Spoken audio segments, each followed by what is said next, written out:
সিলেট পৌঁছালেন তারেক রহমান। ওরা কি মায়ের পেট থেকে জন্ম নেয় নাই? ক্ষোভ প্রকাশ জামায়াত আমিরের। ভারতে না যাওয়া নিয়ে বাংলাদেশের পক্ষে আইসিসিকে চিঠি পাকিস্তানের। সরকারি চাকরিজীবীদের বেতন সর্বনিম্ন 20,000, সর্বোচ্চ 1,60,000 টাকা। ফুটবল প্রতীক পেলেন তাসনিম জারা। ইলেকশন করার দরকার কি? আপনাকে মন্ত্রী বানিয়ে দেব, মান্নাকে বাদ দেওয়ার পর বিএনপি।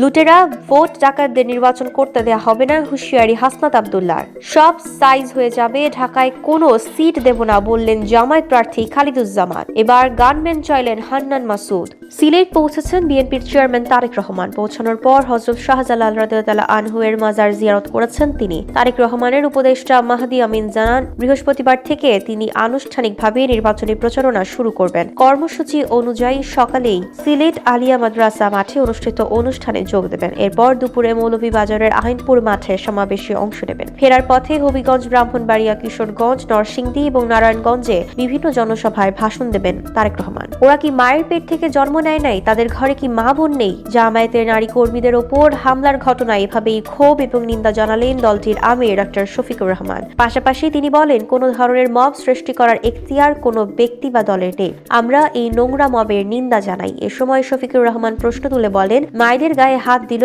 মসজিদের ভেতর ঢুকে হামলা করলো, আর আইন শৃঙ্খলা বাহিনী তাকিয়ে তাকিয়ে দেখলো, তাহলে কিভাবে হবে সুষ্ঠু নির্বাচন?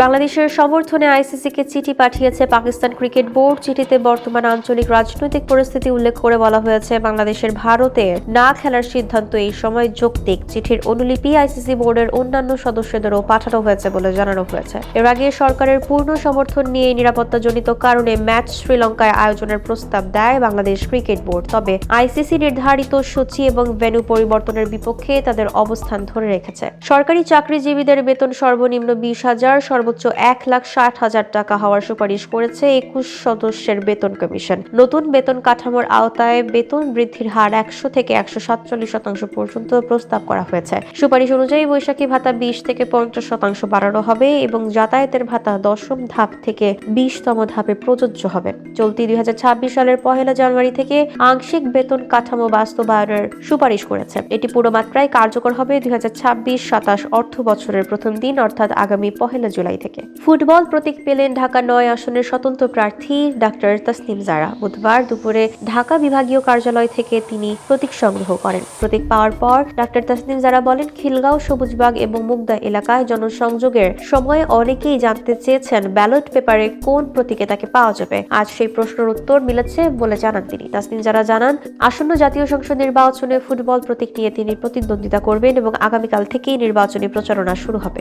ইলেকশন করার দরকার কি? আপনাকে মন্ত্রী বানিয়ে দেব, জোট থেকে বাদ দেওয়ার পর মাহমুদুর রহমান মান্নাকে এমন আশ্বাস দিয়েছে বিএনপি। এই তথ্য জানালেন মান্না নিজেই। এর পাশাপাশি 11 আসনে এককভাবে নির্বাচনের কথাও জানিয়েছেন তিনি। জাতীয় সমাজতান্ত্রিক দলের পর বিএনপির জোট থেকে সরে এসেছে মাহমুদুর রহমান মান্নার নাগরিক ঐক্য। তার নির্বাচনী আসন বগুড়ার 2-এ ধানের শীষ প্রতীকে বিএনপি নেতা শাহে আলমকে মনোনয়ন দেওয়ায় শেষ মুহূর্তে তা প্রত্যাহার না করায় এই বিভক্তির সৃষ্টি হয়।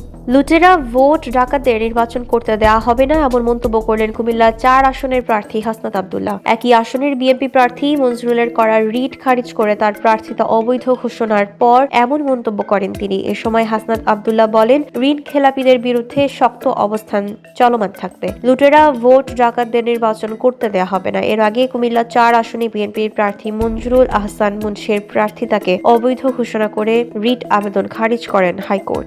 সব সাইজ হয়ে যাবে, ঢাকায় কোনো সিট দেব না, এমন মন্তব্য করেছেন ঢাকা 17 আসনের সংসদ সদস্য পদপ্রার্থী ডাক্তার এস.এম. খালিদুজ্জামান। সম্প্রতি সামাজিক যোগাযোগ মাধ্যমে ছড়িয়ে পড়া একটি ভিডিওতে তাকে এমন বক্তব্য দিতে দেখা যায়। নিজ নির্বাচনী এলাকায় কর্মীদের উদ্দেশ্যে তিনি বলেন, ছাত্র সংসদ নির্বাচনে শিবির সব গণহারে জিতছে। সারা দেশে জামায়াত শিবিরের প্রভাব বাড়ছে এবং ঢাকায় কোনো আসন ছাড় দেওয়া হবে না। তিনি কর্মীদের নির্ভয় থাকার আহ্বান জানান। নিরাপত্তার জন্য এবার গানম্যান চাইলেন এনসিপির হান্নান মাসুদ। নোয়াখালী 6 আসনের মনোনীত এই সংসদ সদস্য প্রার্থী জেলা প্রশাসক মোহাম্মদ শফিকুল ইসলামকে আবেদন জমা দিয়েছেন। নোয়াখালীর 6টি আসনে মোট 48 জন প্রার্থী প্রতিদ্বন্দ্বিতা করছেন। হান্নান মাসুদের পাশাপাশি ব্যক্তিগত গানম্যানের আবেদন করেছেন নোয়াখালী 2 আসনের স্বতন্ত্র প্রার্থী কাজী মফিজুর রহমান। জেলা প্রশাসক জানান, আবেদনগুলি পর্যালোচনা করে পরবর্তী ব্যবস্থা গ্রহণ করা হবে।